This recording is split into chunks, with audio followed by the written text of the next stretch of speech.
Hey guys, it's Esteban again with Incognitistic. Today I want to talk about dealing with traffic stops. If you're pulled over by law enforcement as a neurodivergent person, here are some helpful hints on how to deal with it and get through it in a more peaceful and safe manner. Traffic stops are typically the bread and butter of beat law enforcement officers on patrol when they're not handling radio calls, though there are some officers that specialize in only traffic stop where they have enough officers to provide for this kind of a resource. So oftentimes the motorcycle officers, the guys that ride motorcycles, they will be specifically assigned the task of traffic stops. And typically what happens is that with these guys and the other officers that are mainly assigned to traffic stops, they're assigned an area based on citizens complaining about some sort of traffic violation that continues to happen in that area. So, for instance, if there's a neighborhood that has a four-way stop sign where people keep running that four-way stop sign and the neighborhood residents call the police department complaining about it, it's most likely that they're going to set up a law enforcement connection there to be able to address that issue. Sometimes it's a motorcycle officer, sometimes it's a regular police officer vehicle.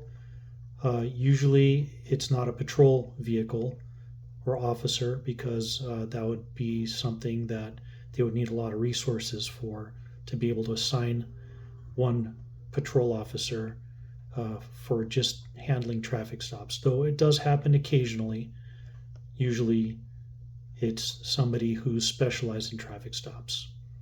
However, when you get pulled over, whether it's by a police motorcycle or a police car, you need to pull over immediately, providing that it's safe. So one of the things that I suggest is that if you do see the police vehicle behind you with the emergency lights activated and you hear the siren, take a deep breath and let it out and start looking for a place up ahead on the right hand side where you can pull over safely. This can also be a parking lot, but just make sure that it's quickly enough to where you're not taking the law enforcement officer on a neighborhood tour or a tour of your Walmart parking lot. So wherever it's safe, the quickest, just pull over there.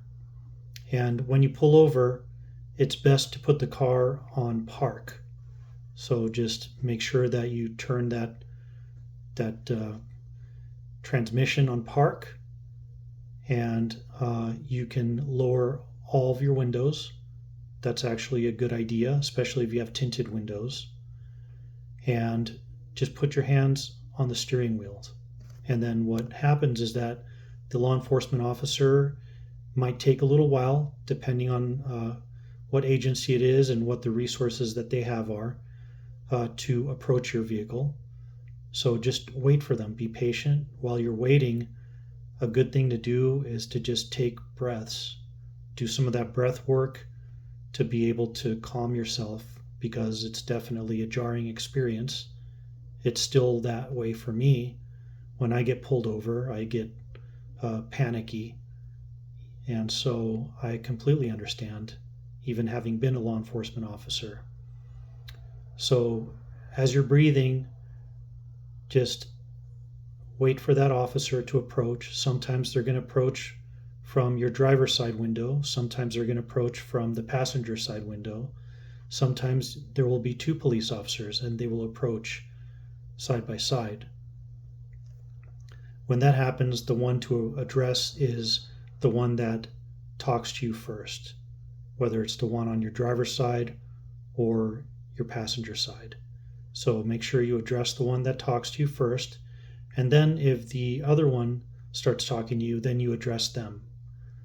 So what they're going to ask you for is your driver's license, registration, and proof of insurance most of the time. Sometimes they're going to ask you questions about your vehicle if they're looking for something specific as far as a crime that occurred. But most often than not, they're just going to ask you for your driver's license, registration, and proof of insurance. It's nice to have that handy. So what I like to do is keep my driver's license at the very front of my wallet. And so you just let them know that you're going to reach into your pocket or wherever you keep your wallet. And it's okay to wait for them to give you a nod or say okay. And then you go ahead and do it slowly.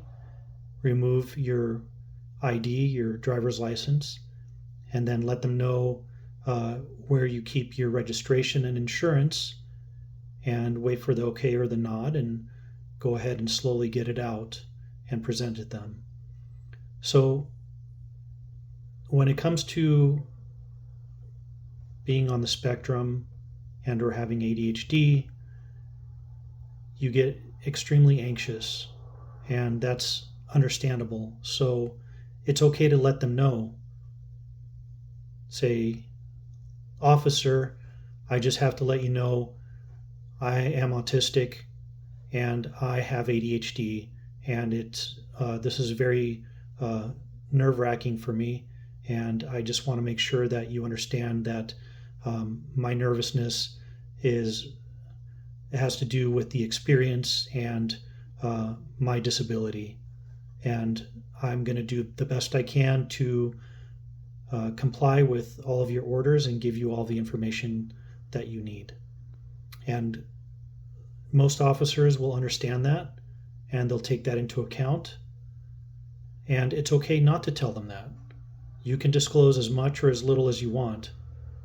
However, I have found that when I conducted traffic stops, the more open people were about how they were feeling and their disabilities, the better the traffic stop went for everybody. I will post more on traffic stops because I don't want to make these videos very lengthy. However, if you have questions or comments, please use the area below to do so. Thanks for watching. Take care.